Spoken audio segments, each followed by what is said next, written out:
Bupati Oku Timur Khalid Mawardi melepas relawan PMI dan logistik untuk membantu korban bencana tsunami di wilayah Lampung Selatan.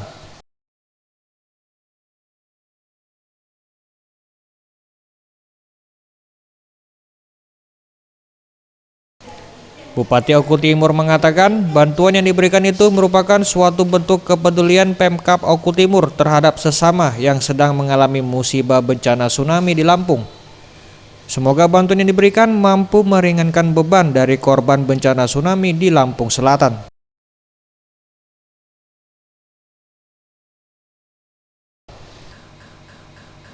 Sekretaris PMI Oku Timur Dedi Damhudi menjelaskan, sebelumnya PMI Oku Timur melakukan penggalangan dana bersama beberapa relawan dan PMR untuk korban tsunami. Dana yang sudah sebagian dari dana tersebut diubah dalam bentuk barang yang dibutuhkan untuk korban bencana dan uang tunai sebesar 10 juta rupiah didonasikan langsung ke PMI Lampung.